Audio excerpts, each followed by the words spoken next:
Welcome, everyone, to the Ready for the Draft podcast. I am your host, Gregg Schutze. This is episode 12 of the 2024 podcast series, where we take a look at the draft-eligible prospects and get you ready for the NFL draft. Last podcast, we really took a look at the conference championships. What were we going to be seeing heading into bowl season, along with all of the finalists for the postseason awards. We know that Jayden Daniels, who I thought was going to win the Heisman, ended up coming through and did win the Heisman Trophy. I think Jayden Daniels, more than anybody else, has really improved that draft stock to the point to where he could end up being a top 10 pick. You look at the teams that need a quarterback. There are teams in the top 10 that are going to need a quarterback. If not, then he will be a top 20 pick at the minimum. You know, I don't see him getting past the top 20 picks. He's going to be the number 3 quarterback taken in this draft. And I think there are some that are saying that he may even be a better prospect than Caleb Williams or Drake May. And here's why. This is a guy who is best from within the pocket. All but 5 of his touchdown passes are from within the pocket. His ability to manipulate the pocket and still be able to make those throws down the field with accuracy. Now, granted, he had some top flight receivers to throw the football to, but that's really one of the big things, his calling card. You know, I think that intermediate, short to intermediate accuracy, still work on that a little bit. And then also when he decides he does want to move, he's looking to run when he breaks the pocket. If he can really look at keeping those eyes down the field, I think that can really add another dimension to Jayden Daniels' game. I think when you look at the playoff, I hit 3 out of the 4. I got Washington, Texas, and Michigan. I had Georgia beating Alabama. That didn't happen, obviously. I was actually expecting Florida State to lose. And you know, it is a tough situation with Florida State. You know, you go undefeated. You're expecting to be in the playoff, but when Brock Glenn or Tate Rodemaker are your quarterbacks, you look at their performances, and I think that's really where the committee is looking at it. You know, there's something that's in the guidelines there with, you know, the availability of the star players. This isn't the same team, you know, as one that you would have with Jordan Travis. You know, and I know people were comparing to the NFL and talking about, hey, look at the Eagles when they had Nick Foles and everything else, and Cardale Jones with Ohio State. But the fact of the matter is if you watch that game against Louisville, Florida State, you know, that's a team that, frankly, there isn't enough offensive firepower for that team to really challenge Michigan, you know, or really any of the teams in the college football playoff. You know, we saw them really struggle to get anything going.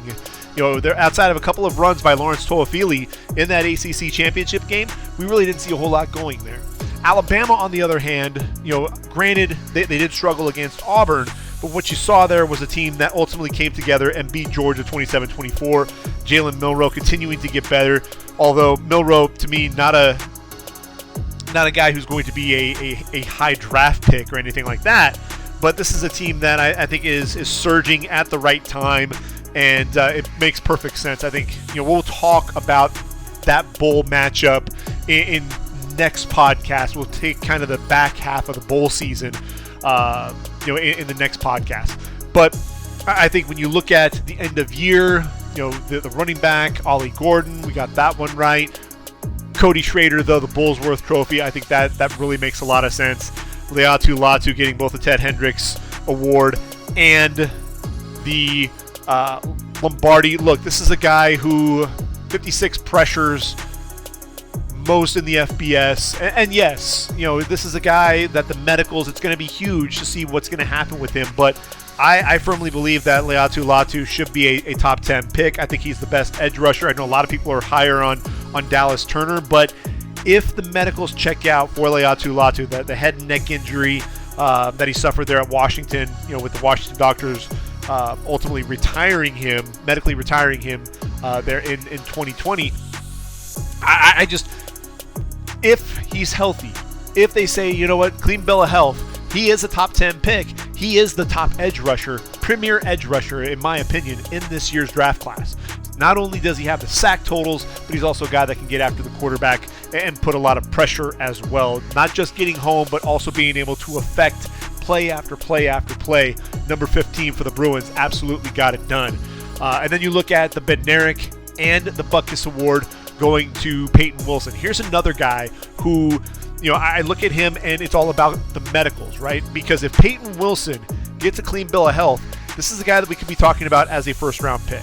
I firmly believe that because he's just like Jack Campbell. When you look at the measurements and everything, Peyton Wilson, 6'4", 235. That's what he was playing at.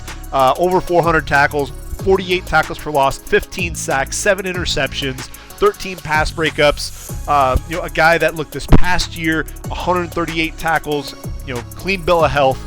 17 and a half tackles for loss, 6 sacks, 3 interceptions, and 6 pass breakups.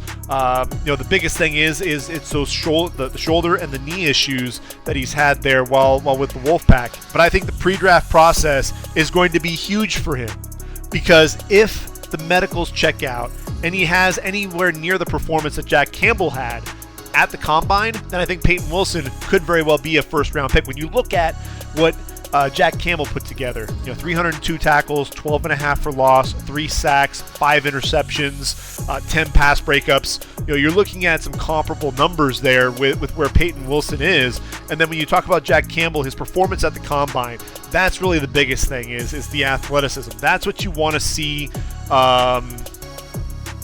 with Peyton Wilson. Can he match that athleticism? That's the other reason why Jack Campbell was the number 18 overall pick going to the Lions, because even though he measured in at 6'4 and a half, 249 pounds, he ran a 4.65 40 with a 1.59 10-yard split, 37 and a half inch vertical leap. The athleticism off the charts. Short shuttle, 3-cone drill. It was ridiculous what this kid was able to do out on the field there. And if Peyton Wilson can turn similar numbers, I think we're talking about Peyton Wilson as a first rounder. But again, medicals, if the medicals don't check out, we already know what happened with Miles Jack as an example. That knee injury there at UCLA, they found that it was degenerative. Ultimately, Miles Jack, who was once seen as a top 10 pick in round number 1, fell all the way to round 2. Peyton Wilson, man, he's got shoulder and knee issues. We could see him tumble to the middle of day 2, possibly even into day 3, based on those injuries alone. So that's really a big concern that I have. But he's a guy, man, he's so much fun to watch. One of my favorite players in this draft process, for sure. So now what I want to do is transition to bowl season. We've got 41 bowls that we need to cover and talk about the draft prospects in each of the bowls. Because look, you got to know, if I'm watching a bowl game, who do I need to tune in and watch? Now, obviously, we had some bowl games this past weekend. Saturday the 16th, first full week, of football, and it obviously kicks off with a full slate of games. I think we have 7 games. We're going to go ahead and go through each of those, talk about the top prospects in each of those games, and then from there we'll transition, take a look at the first half. Like I said, first probably through December 26th. Before we go ahead and put an end to this podcast. And then in a couple of days, we'll take a look at the remaining bowl games and the guys to be on the lookout for. So the first bowl game that we got to kick off with is obviously that Myrtle Beach Bowl, Georgia Southern and Ohio. The Bobcats coming away with the 41-21 win. The Bobcats, really, this was a game that was kind of difficult to evaluate because Curtis Rourke entered the transfer portal, heading to Indiana. The top running back, Shea Bangura, also in the transfer portal. Even their second running back, O'Shawn Allison, the same thing. So what was going to happen with Ohio? And I'll tell you what, Parker Navarro stepped in and did an admirable job there at the helm, throwing the football around. But the top guy for me is going to be Sam Wiglusz. He had 5 catches for 64 yards. When you watch him, he's a smooth, speedy possession receiver, slot guy. Is he going to get drafted? Likely not, but he's one of those guys. You think of a Hunter Renfrow, you think of Trent Taylor, you think of a lot of these different guys that can work out of the slot and be a guy that can be effective at the next level. Wes Welker type, just a guy that is so sharp in and out of his breaks, very sudden. He's 6 foot, 183 pounds. Started his career at Ohio State. Played with a lot of talented receivers there, and he's just a reliable, sure-handed target. You saw him, he was effective over the middle in traffic during the game. The route running ability was there. You saw the stutter, quick jab step to show the outside release, cuts it back inside on a slant, easy 9-yard gain. This is a guy that knows how to get open, and that's why I think he'll have a chance at the next level to stick with an NFL franchise. Another guy to just be on the lookout for there for Ohio is Bradley Weaver. This is a guy who racked up double-digit tackles for loss, only a sophomore, 6'4", 264, speed rush, being able to work back to the inside to get to the quarterback and get a sack. Also a guy that, he took on the block, beats the left tackle, takes on that pulling guard as well, drops that shoulder, slips to the inside, drops the running back for a tackle for loss. He's the guy to keep an eye out for sure. Coming off the bench, had 2 sacks and 3 tackles for loss. And then finally, Bryce Houston. He's 6', 246, had 8 tackles in this game. He's undersized, and so that's really the biggest, knock against him. Is he a guy that's going to get drafted? Maybe a late round, likely going to be a priority free agent, but a guy that can either make a practice squad or potentially sneak his way onto a roster as a special teams ace. For Georgia Southern, when I look at this team, there's a lot of youth there. The one guy that I think everybody was targeting was Jalen White, the running back there for the Eagles, and 6', 209, solid dude. Good ball skills coming out of the backfield as well, but only have 1 carry for -2 yards and a reception for 4 yards. Really just wasn't able to get anything going. O.J. Arnold really saw the bulk of the carries there for Georgia Southern, but there's one name that I do want to mention, and that's Caleb Hood. 7 catches, 31 yards, nothing really to write home about, but this is a guy who, Georgia Southern always known for the triple option. This is the first receiver with 100 receptions in a single season. So that's obviously a record there for Georgia Southern and Clay Helton and company. But this is a guy, look, he comes back for the ball, does a really good job on those comebacks, being able to catch the ball away from his frame, attack the football so that the defender couldn't come over the top on him. And then, you saw the ability, the body control along the sideline, extending for the ball overhead, keeping the feet in bound before going out, and then controlling the ball all the way to the ground, controlling the process of the catch. He's a guy to me that I think could end up making his way onto a practice squad. I think he's going to have to fight for that because he's not the biggest guy in the world, 5'10", 180. I think the measurements and being able to get out there and run the 40 is going to be huge for him. But he's the guy I think with Jalen White battling that injury of the guys that would have been potential draft targets. Caleb Hood probably was next in line in that group. Now Howard taking on Florida A&M. This game went back and forth. Ultimately, the Rattlers getting the 30-26 win. And look, that's a team that went, I believe, 12-1 on the year. Jeremy Musa is a nice athletic quarterback. Threw a couple of picks, but 3 touchdowns on the game as well. His receiver Marcus Riley had a couple of 40-yard kickoff returns. Had a 96-yard kickoff return to open up the season there against Jackson State. Very sudden. That's one of the things that you saw. He started, both of those kicks to the right, ultimately foot in the ground, plants, and you see that lateral agility to really bounce it quickly to the outside, and then the speed down the sideline, getting to full speed in a hurry.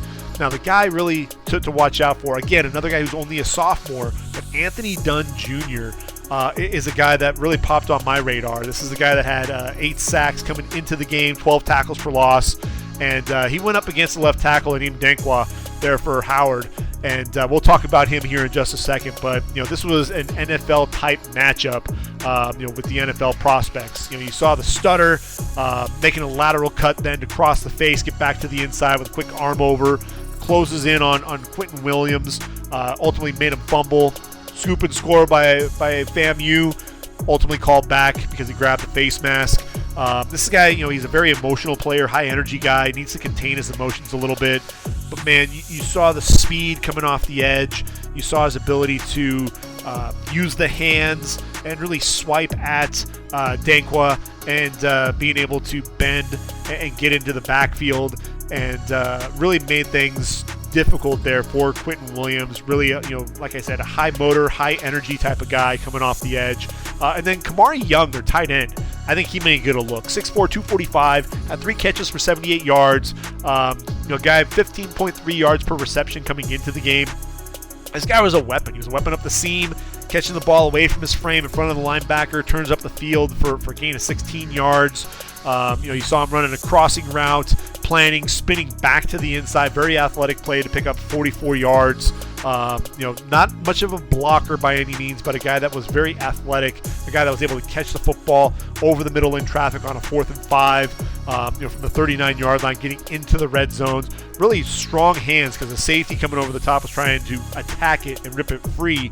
One last guy there would be the linebacker, Isaiah Major, the SWAC Defensive Player of the Year, team captain, 106 tackles, 12.5 tackles for loss, couple of sacks, couple of interceptions, 11 tackles, 3 tackles for loss, and 2 sacks against South Florida.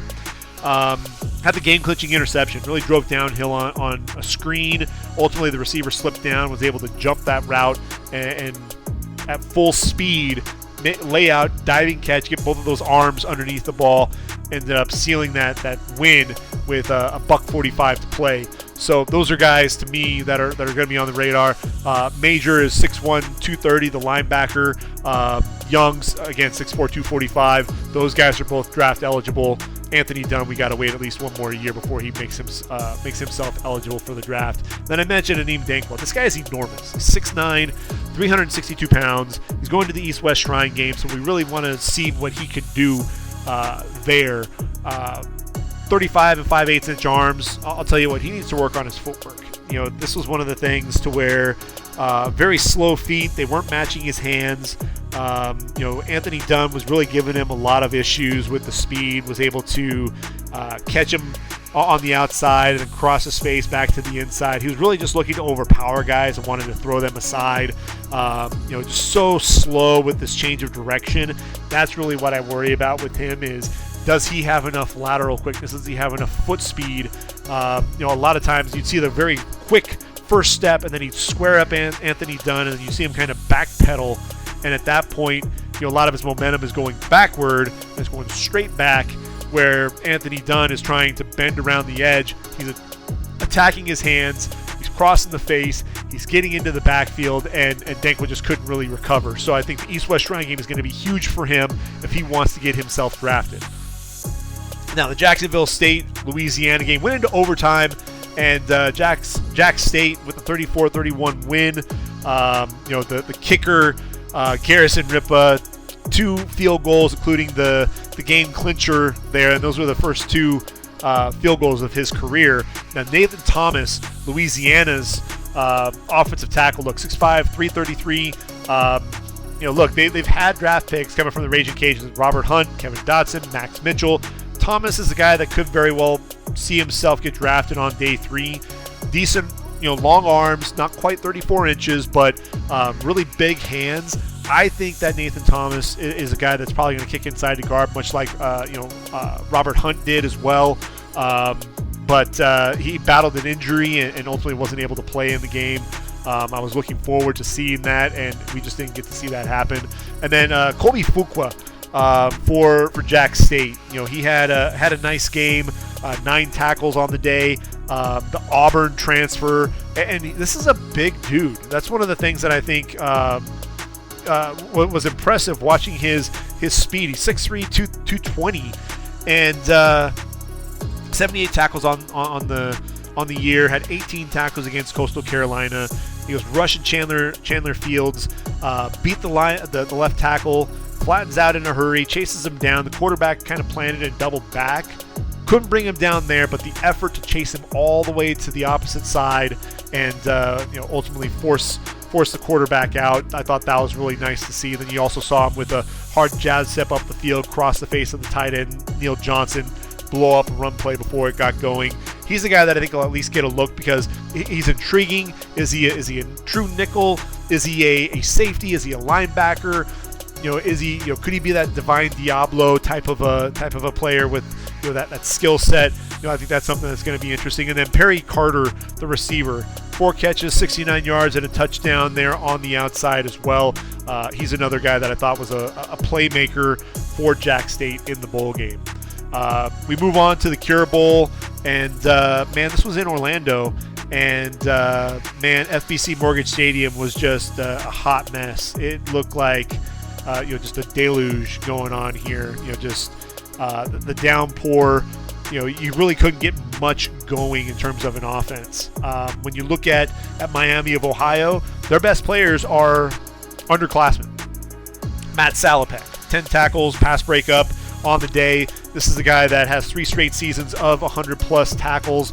He's a guy that I think is going to be a very intriguing guy. But look, he's only a junior. He'll come back for one more year. 6'1", 230, the MAC Defensive Player of the Year, sideline-to-sideline player. He's instinctive, a guy that is going to make plays all over the football field. Decent hips, dropping into coverage, gets downhill as a blitzer. In this game, having to get after both Joey Aguilar and then in the passing game, and then Kanye Roberts. Just the weather made it a lot more difficult, and it was made it a lot tougher to evaluate. Gage Larvidan, their receiver, also a junior, 5'10", 165. He's a guy to keep an eye on at the group of 5 level. Number 2 in the MAC in receiving touchdowns and receiving yards. There's a ball that was underthrown to the outside. Showed a nice ability to adjust back to the football, reach down and make a sliding catch, get those arms underneath the football for that reception. 4 catches for 36 yards on the day. But really the focal point of that offense was Rashad Amos. Big number 0, 6'2", 234 pounds. The redshirt sophomore, physical, downhill, one cut and go, powerful lower body, runs with the forward lean. And a guy that, look, he bounces off tackles, continues to move forward, and man, you get him out in space. He's got some speed as well. That's the other thing that I thought was really impressive. Defensively, Caden Woolard, 6'5", 252, only a junior, top 15 in sacks this year with 9.5. You saw him sniffing out a play-action throw to the fullback in the flat, came straight off the edge to the quarterback. Joey Aguilar, not fooled by the play action, drills the quarterback as he threw it. Just an instinctive player, as an edge rusher. And, like I said, Miami of Ohio, is there anybody that's entering the draft this year? The one guy that I could have said was Michael Dowell, but the nickel transfer from Michigan State did not play in the game. If we look at Appalachian State, again, this is a team, I think their top pro prospect, I would say, would have been Nate Noel, their running back, and unfortunately Nate Noel entered the transfer portal. But Joey Aguilar is a junior, first-year starter, a guy that was playing at Diablo Valley Community College the last 2 years, but a guy, look, 33 touchdown passes coming into the game, 3rd in the FBS. A guy that threw an interception on his first play, rebounded for 7 of 12, 126 yards. He rifled an 18-yard post into Mekhi Jackson in the weather, put it right out in front of him, ripped it through the rain.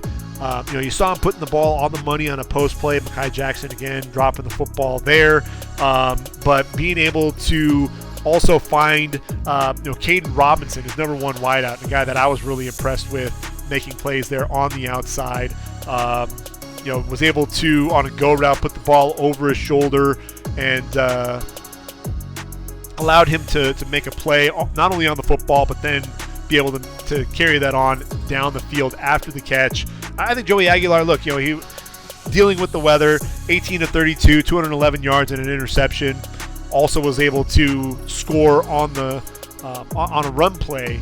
But he's a guy, that is going to be intriguing. He's 6'3", 220 pounds, strong arm. I think Sean Clark and company, have something going with him and Caden Robinson, the receiver. 8 catches, 118 yards on the day. Went over 100 yards in the first half.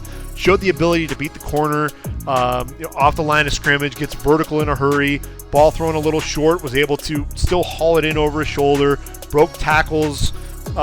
Showing that physicality as a runner after the catch. He's 6'2", 205. That play was 51 yards, 51 of the 107 that he had in the first half, coming on that play. But I think they've got a nice 1-2 punch there for App State, and I think that's going to, give some teams trouble as they move forward in Sun Belt play. App State ultimately got the win, 13-9. If we transition to Fresno State and New Mexico State, Bulldogs coming away with the win 37-10 in the New Mexico Bowl. Look, New Mexico State, Jerry Kill's done a tremendous job with the Aggies here, and Diego Pavia, I think, is the one guy that I think everybody kind of turns to within that program and wants to see him do well. 6 foot 200. He's been a lot of fun. He's a fourth-year senior. He could come back. That's really, is he going to transfer? What's going to happen there?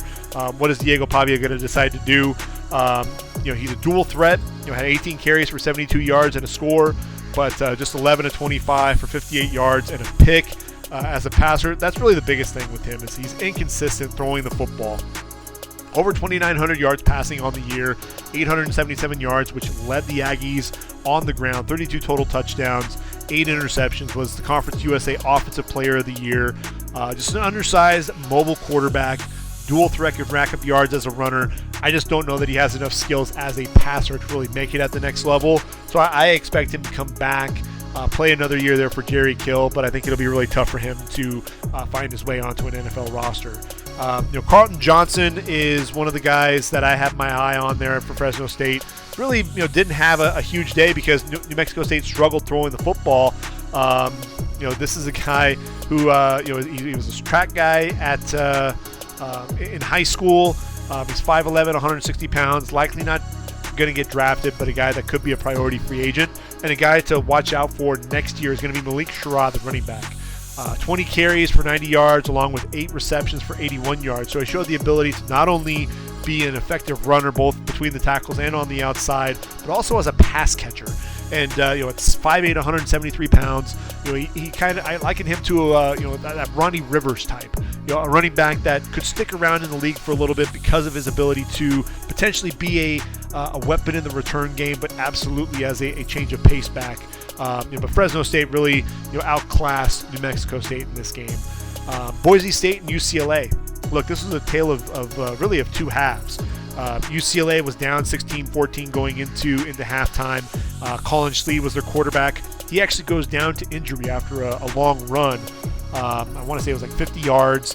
Schlee, known as a runner. He did a lot of that at Kent State as well. 7 carries, 127 yards. But then Ethan Garbers came in, 9 of 12 for 152 yards and a couple of touchdowns. He was the guy that really kind of stirred the drink there for the Bruins. They were without Carson Steele. TJ Harden had 105 yards and a couple of scores there. Ultimately, they end up beating Boise State 35-22. UCLA without Liatu Latu, and you know how I feel about him. But Grayson Murphy was the guy who I think has definitely proven himself as an edge rusher on the outside. Really hasn't announced what he's going to do just yet. But 6'3", 263, a guy that I thought he did a really good job running the arc. You see the rip move, you see the good bend, takes the proper angle, getting to the quarterback. There's a chop coming down on a 3rd and 14 play, bends around and beat the left tackle in a hurry, flattens out, chased the quarterback CJ Tiller all the way to the sideline, really forcing that sack. But you saw that really quick closing burst at the end of the play to really force the quarterback out. Exceptional effort, doesn't give up on a play, so he's a guy to me that I've got my eye on if he does decide to enter the draft. Another guy who is a senior and a guy to keep an eye out for either late on day 3 or as a priority free agent, and that's going to be Darius Muasau, an experienced linebacker. And I thought in this game, it was his 26th consecutive start, sideline to sideline player, improved blitzer, had 4 sacks this past season.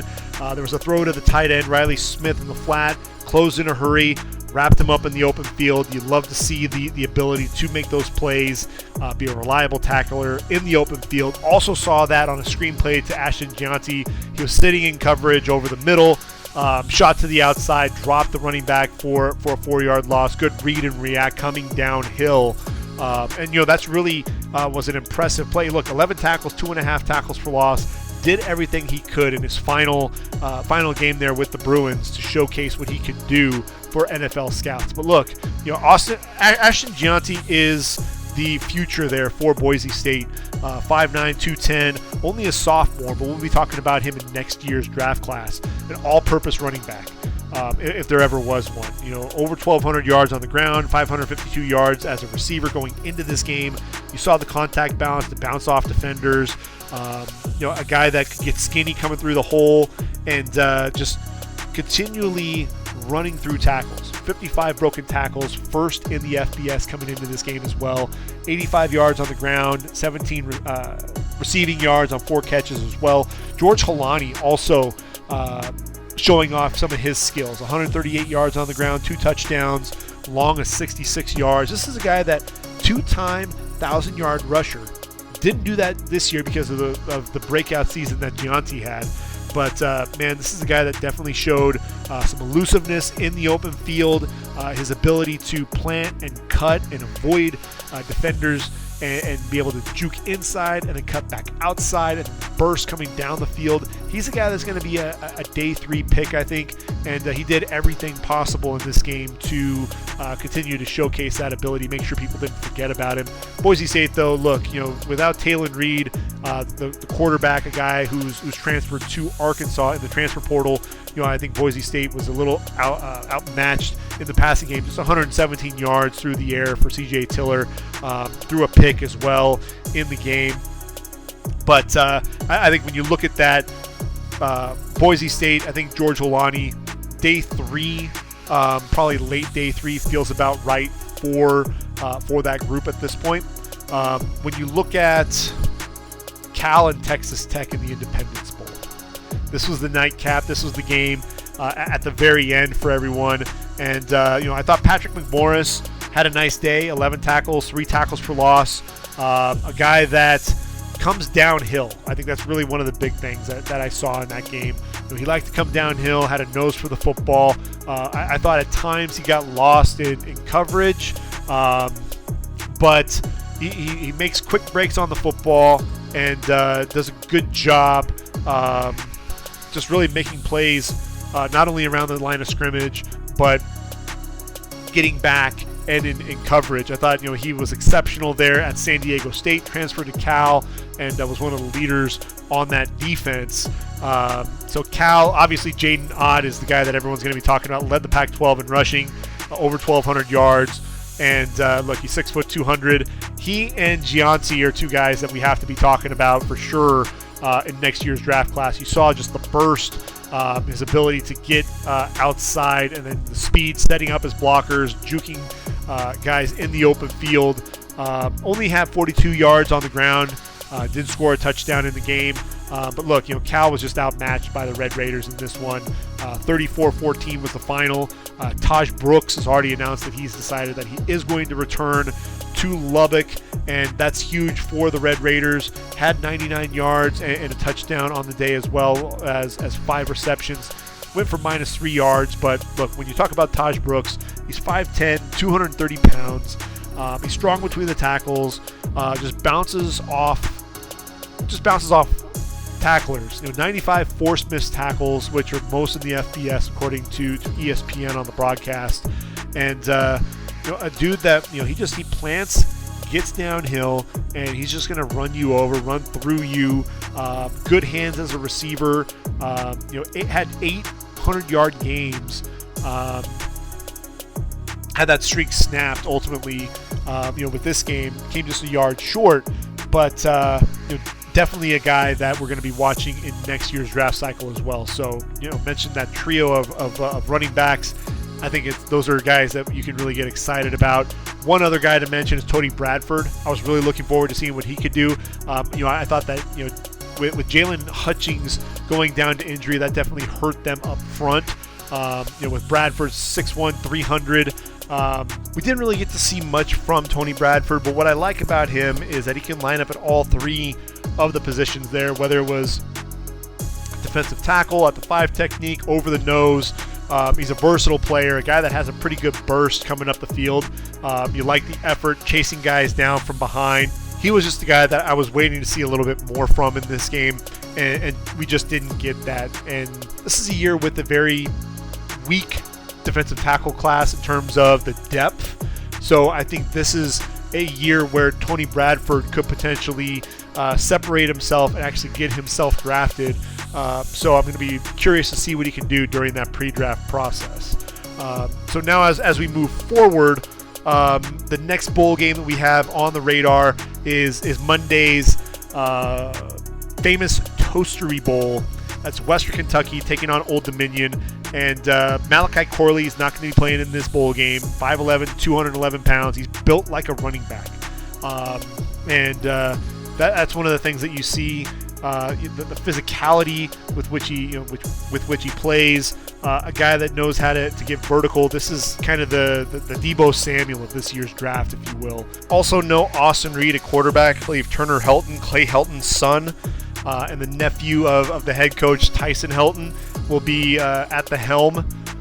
And when you look at this team, though, I think the one guy that jumps out to me on the defensive side of the football is Jaquez Evans. And this is a guy who battled injury. He's only a junior, so he's likely to return to the Hilltoppers. Only played in 6 games this year, but he's a year removed of 106 tackles, 13.5 going for loss, 8.5 sacks. Also had 5 pass breakups as well. A guy that can put pressure on the quarterback. And I think the fact that they didn't have that explosive playmaker on defense hurt Western Kentucky to a degree. And ultimately, that's a big reason why they finished 7-5 overall, 5-3 in play in Conference USA. They're taking on Old Dominion. And one of my favorite players, again, is Jason Henderson. And Henderson's going to be coming back and playing one more year. And look, he's 6'1", 220 pounds, and over 434 tackles, 33.5 going for loss, 6.5 sacks. A guy who's just a heat-seeking missile and knows for the football. When you're talking about a guy that has back-to-back 170 tackle seasons, that's absolutely remarkable. A guy that just has a nose for the ball. He's going to be out, which means the next guy to really step up is Wayne Matthews, the third. He's 6'2", 225 pounds, 121 tackles during the regular season. This is a guy who's only a redshirt sophomore, so I don't expect him to enter the draft by any means, but he's ultimately going to be the guy that's going to be asked to fill the void left by Jason Henderson not being there in the lineup. But he's one of those leaders there on the defensive side of the football, and I think really this defense is going to be in good hands next year with Henderson and Matthews there at that linebacker position. And then on Tuesday, just to make the transition there, we've got the Scooters Coffee Frisco Bowl with UTSA taking on Marshall. I think when I look at this game, obviously the number one guy on my list would have been Trey Moore. But Trey Moore, not only has he opted out of this game, he's actually entered the transfer portal. 6'2", 250 pounds. This is a dude, 14 sacks, 17.5 going for loss, 22 sacks in his career. A guy that is a versatile edge rusher and a guy that I was honestly looking forward to seeing in this bowl game. I'm curious to see where he's going to go. I think a lot of teams can benefit from him. If he goes to a Power 5 team, then you could really see how his skill set would translate to the next level. So with him not playing in this game, obviously your attention can turn to Frank Harris, the quarterback there for UTSA. And the thing that's interesting about Frank is, he's been there a long time. He's 6 foot, 200 pounds, and he's played there for 5 years, and he's just under 67% completion percentage in his career, 11,800 passing yards. His biggest issue is the interceptions. He has 92 touchdowns, but 31 interceptions, 17 in the last 2 seasons there for the Roadrunners. But a guy that was very versatile as a runner. Over 2,100 yards on the ground, 28 touchdowns. Look, he's got a live arm. He's a guy that I think struggles at times as a quarterback. He had some knee injuries, some knee problems as well, but was a tremendous leader for that team, and a guy that I think just because of the way the game has shifted and you've got a lot of these athletic quarterbacks, could he potentially find himself onto a roster? That's going to be a big question mark there. Rashad Wisdom is a veteran safety on the back end of that defense, a guy that's going to look to come downhill. And then Gavorian Barnes, the running back, a redshirt sophomore, a guy that'll be back next year, 5'9", 220 pounds. He's physical, a guy that loves to drop his pad level and look to run over you. And he's been a lot of fun to watch, for the Roadrunners. Again, an undersized back, over 1,500 yards and 12 touchdowns in his career, 24 receptions as well. He'll be back for another year for the Roadrunners as well. When you transition to Marshall, obviously Rasheen Ali is a guy that I think everybody has to be excited about watching. 6 foot, 200 pounds. This is a guy, look, in 2021, over 1,400 yards and 23 touchdowns, 45 receptions as well. Then he ultimately ends up going down to an injury. Only played in 3 games in 2022. And then this past season goes over 1,000 yards yet again, 14 touchdowns, 28 receptions as well. And I think with Rasheen Ali, look, this is a guy, he has tremendous burst. You love the lateral agility, the vision to bounce the inside zone to one side, and then getting outside and down the football field. He presses the line of scrimmage, good lateral quickness, again, like I said, and the bounce. Against Georgia State, there was a 65-yard touchdown on a wheel route. Gets down the field, adjusts to the ball well, with the DB having inside leverage. There was another receiver in the area bringing a defensive back with him. Tremendous concentration to haul that pass in, spin away, get down the sideline for the touchdown as well. So he's a guy that I think is a day 3 prospect, and that's something that you definitely look at. The biggest question mark is going to be the medicals. If the medicals check out for him, I think Rasheen Ali is the guy that we could be talking about as a guy that could be drafted at some point on the mid to late day 3 range. But a guy, look, was definitely very productive for the Thundering Herd. One other guy to make mention of is going to be Owen Porter. He's undersized as an edge rusher, 6'3", 232. He'd probably be an outside linebacker in a 34 defense. But look, 42 tackles for loss, 17.5 sacks. Is he a guy that's going to get drafted? Likely not. But a guy that, look, he gets the push up the field, attacks the outside shoulder, quick spin move back to the inside. He has that he uses very well. Doesn't stay blocked. A guy that just plays with his hair on fire all the time. So watch out for number 55 in that bowl game as well. I think you'll become an instant fan of Owen Porter's. No games on Wednesday, which means Thursday, December 21st, we get the roofclaim.com Boca Raton Bowl, and that's going to be USF against Syracuse. I think with Syracuse, Justin Barron is the guy that you have to like. He's 6'4", 231 pounds. He's a team captain, was a receiver at one point. Now he's kind of a either a safety or a linebacker. He's one of those hybrid guys. And when I look at him, he's another like Divine Diablo. Is he a safety? Is he a linebacker? What type of position are we going to see him playing? And look, he's only a junior, so he can end up coming back and playing one more season there at the Cuse. But 83 tackles, 5 going for loss on the year, an interception, 7 pass breakups as well, 3 forced fumbles. He's a guy that I think has NFL ability, and I think the fact that he is a former receiver also plays well for him because he understands a lot of the route concepts. Aronde Gadsden had the season-ending injury, so he's a guy that obviously we know will be coming back and playing another year there for Syracuse. And then for the Bulls of South Florida, Daquan Evans, he's 5'11", 185 pounds. A guy that just has a nose for the football coming downhill. It's crazy because he's a DB. You look at the 12 tackles for loss, the 3 sacks, the 7 pass breakups, and this is a guy that you start looking at and saying, you know what? He does a little bit of everything for the Bulls. And look, Dede, against Alabama had a tremendous game. Speed coming off the edge, ran right by the left tackle, Caden Proctor, bent really low, getting under that pad level, right around to trip up Ty Simpson in the pocket.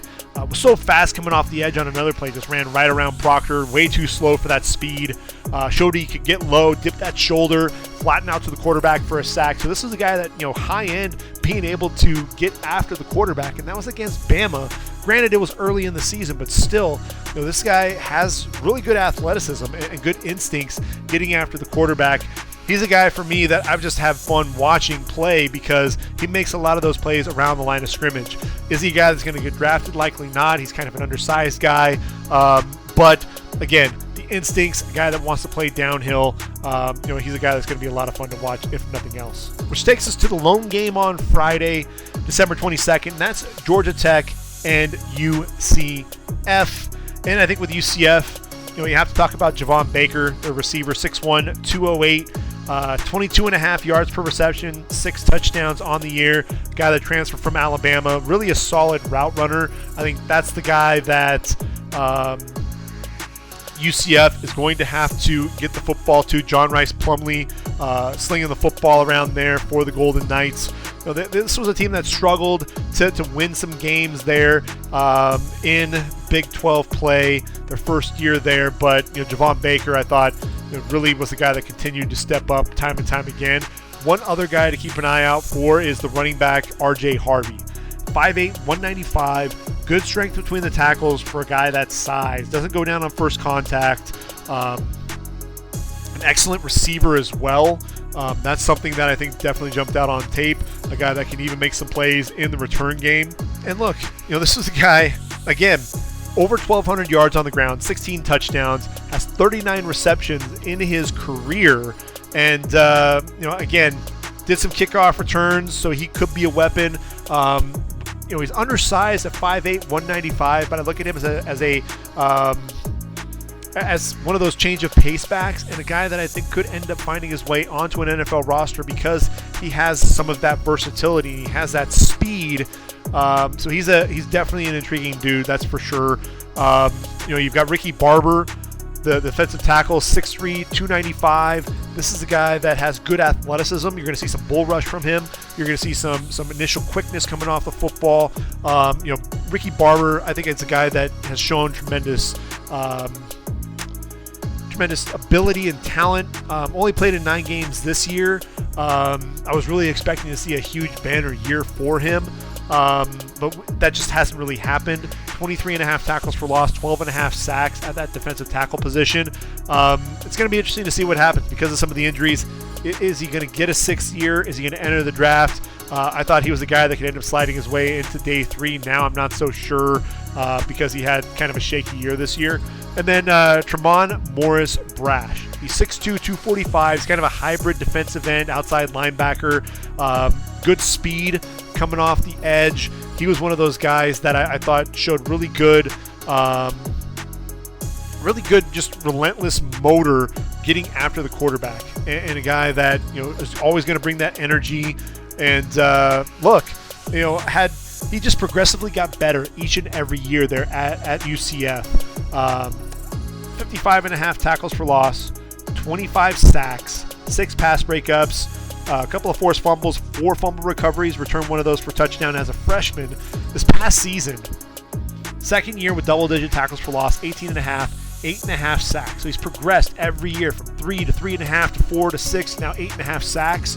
To me, Tremont Morris Brash is a guy that should get drafted and should be a day 3 guy and a guy that could stick on a roster because of his ability to get after the passer. If nothing else, this is a guy that could stick on a practice squad and be one of those guys that could be a situational pass rusher. Definitely, if nothing else, a guy that could end up making plays for you on special teams. And then when I look at Georgia Tech, KJ Wallace, the corner, 5'11", 186 pounds. This is a guy that has good ball skills, good instincts there on the outside, a transfer from Alabama. I look at him, I'd love to see what KJ Wallace, he's 5'10", 189 pounds, so he's not the biggest guy, but I'd love to see what he could do against Javon Baker, see if the two of them could line up potentially against each other. 7 pass breakups this past season. He is a redshirt junior, so he could come back, play one more year there for the Yellow Jackets, a guy that could be both a nickel, a slot corner, a guy that can play on the outside a little bit as well. He's the guy to keep an eye out for if you're watching Georgia Tech. Look, Georgia Tech, this is a team that's kind of looking for that identity, and I think they found it. They've got Haynes King, the quarterback, the running game, Dante Smith, Jamal Haynes, Trey Cooley. You got Dominic Blaylock, the transfer from Georgia, Eric Singleton. They're on the outside, and then the defense is making strides again under head coach Brent Key. 6-6, and look, they started the season with non-conference that just was brutal for them, but they finished with 5-3 in the ACC. I think that's something that ultimately they're in a fourth place tie and ended up making themselves bowl eligible. I think that's going to be an interesting game. I think UCF ends up coming away with the win, but I think Georgia Tech has already proven that they can make these games a lot closer than you would expect. Saturday, we got a full slate of games. That's to be expected. We're going to see Troy and Duke in the Birmingham Bowl. And when we get into that game, I think for Troy, what you're looking at is Javon Solomon. And when I talked about Troy in the Sun Belt Championship game, I talked more about Richard Jabuner, but Javon Solomon, he's 6'2", 249. He's a redshirt junior. Could he come back? Sure. I think there's a good chance that he will. Look, at 17 tackles for loss, 11 sacks. He explodes off the line. Does a great job in pursuit against the run. First team All Sun Belt in 2023, a guy that showed really good ability coming off the edge, bends, swipes at the left hand, the left tackle's hands, showed the speed to really chase down Joey Aguilar in that Sun Belt Championship, had a couple of sacks in that game, does struggle at times making plays in space against the run, which lends me to looking at Javon Solomon likely as an edge rusher, really situational edge rusher more than anything else. That's really kind of what jumps out for me. But I think the guy that I'm most excited to see play is Kamani Vidal, the running back. 5'8", 215 pounds, and this dude is an absolute beast. If you haven't gotten to watch him play, I think he'll be in for a treat. If you watch that App State game there in the Sun Belt Championship, holy cow, 112.4 rushing yards per game.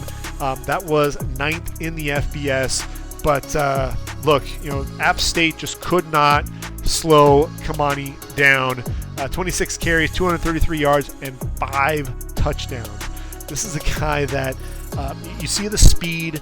He attacks the hole in a hurry. He's so decisive and gets downhill, but quick lateral cuts in the backfield to make guys miss. That's something that I thought was really impressive. He had a 36-yard touchdown in that game. Tight end climbs to the linebacker. Receiver sleeves off the corner to the outside. Vision immediately sees that. Foot's planted in the ground. Bounces it. Gets square to the hole. Makes a lateral cut to avoid the linebacker that's coming across. Runs through another tackle and then the speed to go the distance. You see the vision. You see his ability to make plays in space. He's only a junior, so Kamani Vidal likely to come back and play another year there for the Troy Trojans. But man, he is a lot of fun to watch. And I look at this Duke team. You don't have Riley Leonard at quarterback, and RJ Oben is joining him at Notre Dame. So you don't have one of your better edge rushers. So that's going to be a concern, I think, for Duke for sure. A big question mark for me is whether or not Graham Barton is going to play. He's really Duke's #1 draft pick for this year because he has that 5-position versatility. A guy that I think, could he play tackle? I think he looks at himself as a tackle. I think that's one of the things that I've heard him say time and time again in interviews.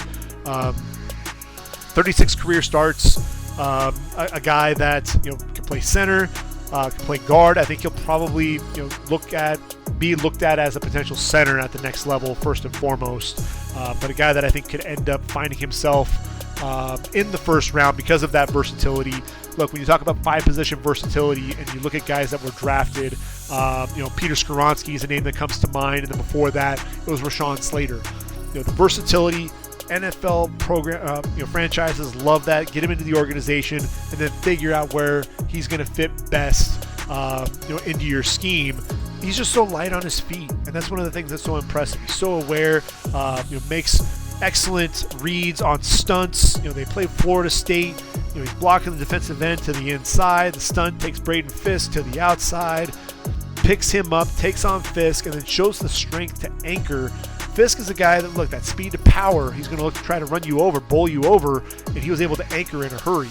That's one of the things that I thought was so impressive. You see the kick slide, beats linebackers to the edge, shoots those hands inside, and is able to ride those guys away from the pocket. Dwayne Carter is another guy that I think coming into this season, looking to have a breakout year. 6'3", 300 pounds, defensive tackle, a guy that played a lot of different positions, both at end and defensive tackle for the Blue Devils. He'll likely be a 3 technique at the next level. Lacks the violent hands to get off blocks. I thought he could get engulfed at times, disappear during portions of the game, especially against Louisville. A guy that, I thought against Florida State, got low, excellent leverage on a 4th and 1 play. Uses his hands really well, drive guys into the backfield to help collapse the pocket. It's just the consistency. That's one of the things that we just didn't see, because, again, he looked dominant on one play, and then he would disappear for stretches during games this year. And so I think, again, when you look at it, 11 tackles for loss, 5.5 sacks, and you're thinking, okay, he's going to build upon that and have an even better season, because he was progressively getting better each and every year. This year, 3.5 tackles for loss, just 1 sack, did have another 3 pass breakups, but just didn't have the impact that he had coming into the season. So that's where I think, again, when you look at the defensive tackle class, this is a group that you're waiting for guys to break out because of the lack of overall depth. And I think Dwayne Carter really missed out on an opportunity to see his draft stock continue to rise. I think he's a guy who's going to see himself drafted, but it's going to be towards the back half of day 3 when I think he had a chance to really push towards that 4th round, possibly even to the 3rd round range with a big season. And so I think he kind of missed the boat there. Looking for him to close his season out in a big way, though, in the Birmingham Bowl. The Camellia Bowl in Montgomery, Alabama. Arkansas State Red Wolves taking on Northern Illinois. And when I look at Northern Illinois, I look at Nolan Potter, 6'5", 301, right tackle. Started 41 games in his career, first team All-MAC, 2 seasons in a row. Good feet there at that right tackle position. I think he's the guy to really keep an eye out for the Huskies. When I look at Arkansas State, this is a team 6-6 in the Sun Belt. Butch Jones's club. This was a team that really kind of battled their way to being bowl eligible. I look at this roster. I think it's a young group. They're starting a freshman, Jalen Rayner, at quarterback. The running back, Jaquez Cross, also he's only a sophomore. You look at the skill position guys, a lot of youngsters on this group. So there really isn't a guy that I can key in and say, all right, we've got somebody here that we should be keeping an eye out for the draft this season. But that's the team that I think Butch Jones is going to continue to look to develop as we move into the 2024 season. Lockheed Martin Armed Forces Bowl. This is always a fun game, and you look at both Air Force and James Madison. They've got a guy, both teams do, and the first guy that I have to look at is Jalen Green, undersized edge rusher, just 6'1", 245 pounds. Now look, I know he's lost for the year, only played in 9 games, out with the knee injury, won't play in this game, but I'd be remiss if I didn't get a chance to talk about him. He reminds me a little bit of Jose Ramirez, kind of that undersized edge rusher. Ramirez was taken number 196 overall in round number 6. 6'2", 251, had 12 sacks, 19.5 tackles for loss in his final year at Eastern Michigan. But Jalen Green, I think what really was impressive was, this was his first year after Isaac Ukwu transferred to Ole Miss. 21 tackles for loss, 15.5 sacks, a guy that was just relentless getting after the quarterback.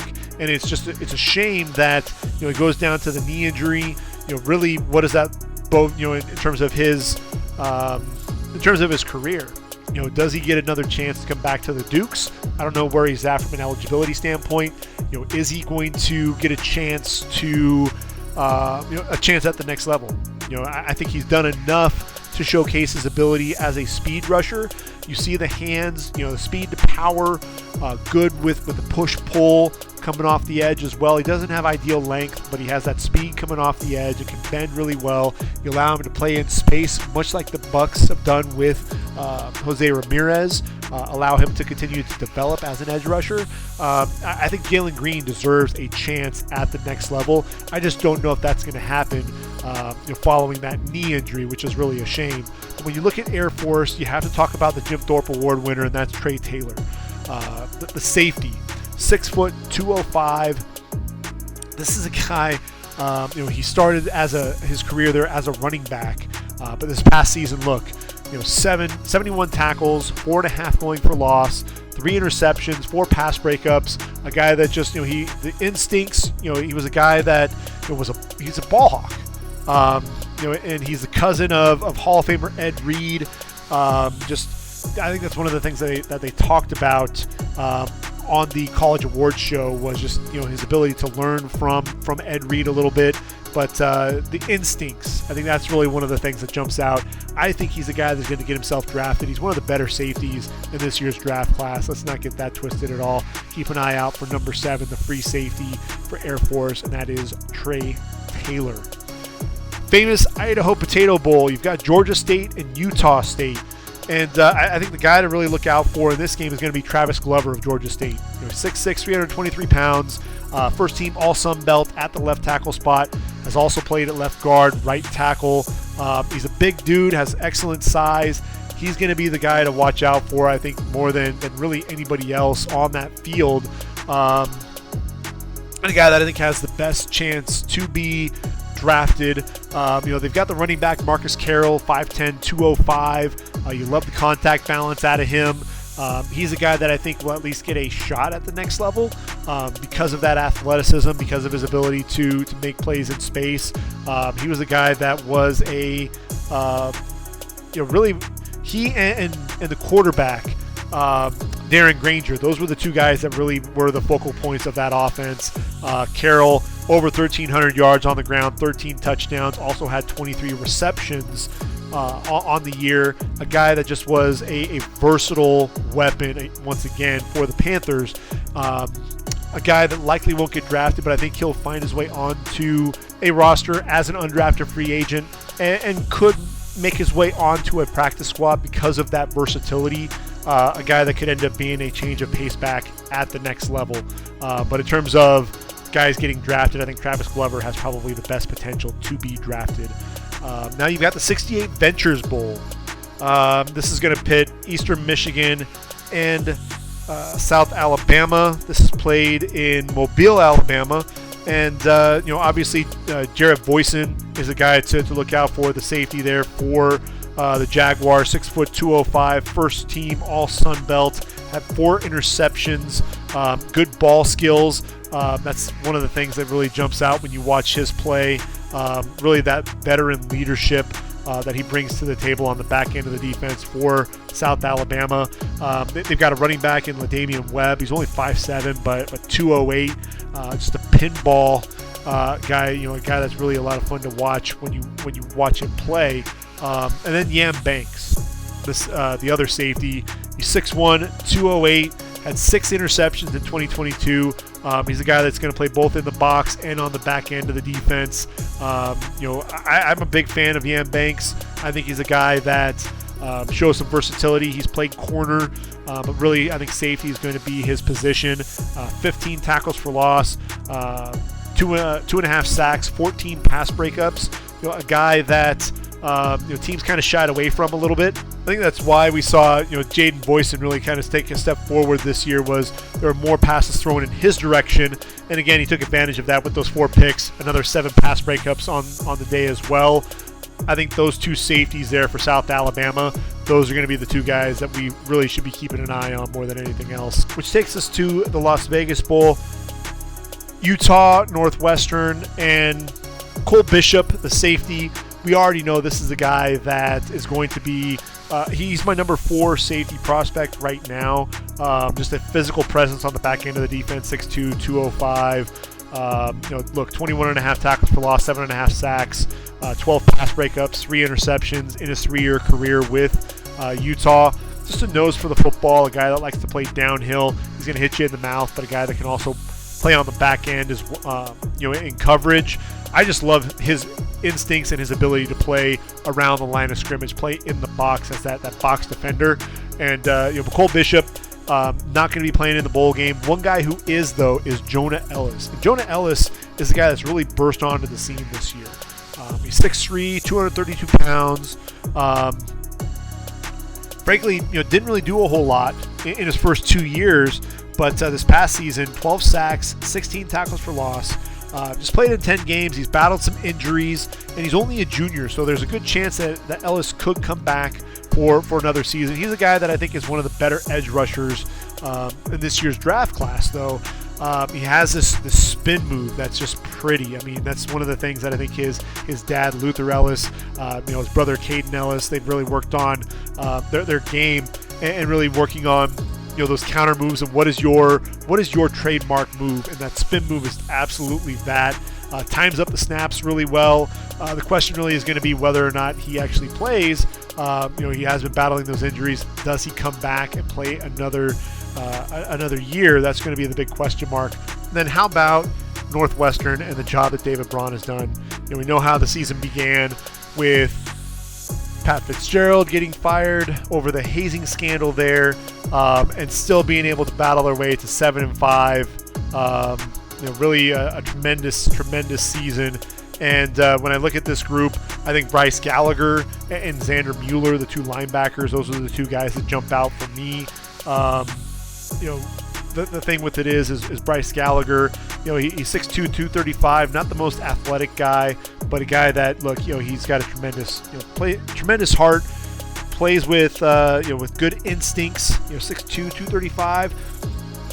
Again, not the biggest guy by any means, not the fastest, but still racked up 110 tackles on the year. Xander Mueller is really the interesting one, though. He's 6'3", 235 pounds, and what he's been able to do this year, over 100 tackles, 10.5 going for loss, 5 sacks, 3 interceptions. He's really the top pro prospect for me when I look at that defense. And the question is going to be whether or not he returns. I think he's a redshirt junior, so he could come back for another year. That'll be interesting, and kind of keep an eye out for him. He's a guy, look, he's put on about 20 pounds of muscle, and so I think he's a guy that hopefully he'll be able to make it back for one more year there with the Wildcats. I think he'd really kind of be the linchpin of that defense going forward. So he'll be a guy to keep an eye out for there going against Utah. The Hawaii Bowl, we're going to get to see San Jose State take on Coastal Carolina. I think when you talk about San Jose State, you have to talk about Chevin Cordero, and if nothing else, just what he's meant to football in the Mountain West. I think that's one of the things that you really have to talk about. Over 13,000 yards in his career and 112 total touchdowns. Started his career at Hawaii, so it's fitting that he'll be finishing his career on Oahu. Played 4 years there with the Warriors, transferred to San Jose State, and look, his accuracy there at Hawaii, it was just under 59%. Comes to San Jose State, over 61%, with his completion percentage. Like his last year at Hawaii, 17 touchdowns to 11 interceptions. And in his 2 years with San Jose State, I think, Brent Brennan's done a great job with him. 42 touchdowns with just 10 picks, over 62% completion percentage this past season. A guy that I think has just continued to progress. Is he a guy that's going to really make waves at the next level? He'll probably be a guy that's going to be invited to a camp. Will he stick? That's really going to be a big question mark. I don't know that he really will stick at all, but he's still a guy that, to me, is worth talking about because of the fact that he's meant so much to the Mountain West, and if there is going to be anybody that teams are going to be looking at, it's likely going to be him. I think the other guy worth mentioning is Trey Jenkins, the safety there for San Jose State, 6'1", 213 pounds, 241 tackles in his career, 9 going for loss, 3 sacks, 6 interceptions, 14 pass breakups. He's really the veteran leader on the back end of that defense. A 6th-year senior. So a guy, he's going to be an older dude on the back end of any defense, so that's obviously going to be a concern for teams. And really, I guess one other guy to make mention of, really more as a project than anything else, but it's Nick Nash. 6'1", 194, started his career at quarterback, and this last season, 47 catches, 704 yards, 8 touchdowns, making some acrobatic plays, and really showcased himself as a weapon, as a receiver. He could come into a camp, and the fact that he's been able to show his ability to transition from the quarterback position to receiver is interesting. And could a team decide they want to take a flyer on him and potentially look at further development with Nick Nash? That's something that I think would at least be intriguing enough for teams to at least give him a look, if nothing else. I think invite him, get him into camp, and see if there's anything that's there. But I've seen enough from him to say, this guy, he's got really nice body control, and he can play with some physicality on the outside. So I think that's at least worth giving a look for sure. And then if you look at Coastal Carolina, this is a team 7-5 on the year. Tim Beck, first year after Jamie Chadwell moved on to Liberty. And, I think for me, when I think about the Chanticleers this year, it's probably going to be Sam Pinckney. He's a big receiver, 6'4", 220 pounds, started his career at Georgia State. He's a physical guy, physical presence there on the outside. That's one of the things that I think absolutely jumps out. With Grayson McCall entering the transfer portal, he's not going to have the quarterback play that you'd like to see at the end of his career. You're going to be seeing a guy like Ethan Vasco, the redshirt freshman, stepping in. Look, they've got 3 freshman quarterbacks that were backing up Grayson McCall. So, that's going to be one of the concerns that you have. But this is a guy that, he can separate a little bit on the outside. He's a guy that can track the ball well. He adjusts to the football, able to high point the ball, adjust to it in the air, uses that size to his advantage. I think that's really one of the big things that I'm going to be looking for is what can Sam Pinckney do on the outside. Again, love the size. And when you think about him, another guy who is a 6-year senior, so age working against him, but in his 2 years there at Coastal Carolina, back-to-back seasons, over 900 yards and 10 touchdowns. So a guy that I think is at least worth giving a look and potentially making his way onto a practice squad. Tuesday, December 26th, we've got the Quick Lane Bowl. Bowling Green taking on Minnesota. I haven't heard anything about Tyler Nubin not playing in this game. 6'2", 210 pounds. This dude has tremendous ball skills. I think that's one of the things that we'll be talking about as we progress closer and closer to the draft. He's my number 2 safety right now. If you want to consider Cooper DeJean a safety, then he's probably number 3. Then you go DeJean, then Cam Kinchins, and then Tyler Nubin right there. The free safety, though, 13 interceptions in his career, 5 this past season, which tied for 5th in the FBS. But a guy that I love to watch him play because he's got tremendous instincts. He's got the ability. I think he takes a proper angle to the football as well. He's always looking to make a play. The ball skills are as I said, are evident, but he's aggressive coming downhill against the run. He's very a very sure tackler in the open field. Likes to play in the box at times, and also is an intimidating presence on the back end of the defense, over the top, both for receivers and for quarterbacks. I think that's something that is also very evident in his play. 207 tackles in his career, as I mentioned, the 13 interceptions, but also 11 pass breakups. Dynamic playmaker and a guy that will come off the board early in the draft. If he's not a first rounder, I think he's just outside of that. I think he'll end up being a guy that's going to hear his name called in the second round when it's all said and done. The next bowl game that we have is the Serve Pro First Responder Bowl. And I think when we look at this game, you've got Rice against Texas State, 2 teams that I think overachieved this year. When you look at Rice, I think Luke McCaffrey is the number one guy that I would go to. 6'2", 195. This is a guy that's really interesting because, obviously JT Daniels medically retired. So Rice, they're going to need a quarterback that's going to be able to throw the football. But when you look at Luke, he started his career at Nebraska, was a quarterback, and he came to Rice as a quarterback as well. But then as a receiver, really this past season was a breakout. 68 catches, 963 yards, 12 touchdowns. I would expect him to go over 1,000 yards this year. When you think about that, 126 catches, 1,686 yards, 18 touchdowns. I mean, it's no wonder. I mean, when you think about Ed McCaffrey, Christian McCaffrey, the bloodlines are definitely strong there. And, could he come back to Rice for another season? I think it's definitely possible. He'd be a 6-year senior. But, again, I think that's something that could definitely be on the radar for him. Could he transfer one last time as a grad transfer? That's also possible. But I think he's the number one prospect for Rice. And then what's interesting about Texas State, G.J. Kinney, 7-5 on the year there in the Sun Belt. Really impressive, taking the Bobcats to a bowl game. They've got T.J. Finley, the quarterback. The name sounds familiar. He started his career there at Auburn. Just so many transfers. I think that's the other thing that's crazy is, we saw Colorado didn't necessarily get all the guys to gel. USC struggled at times getting players to gel coming out of the transfer portal. But G.J. Kinney really made it work there at Texas State. And T.J. Finley, Kinney really did a great job working with him as a passer. Just under 69% completion percentage, over 3,200 yards, 24 touchdowns, 8 interceptions.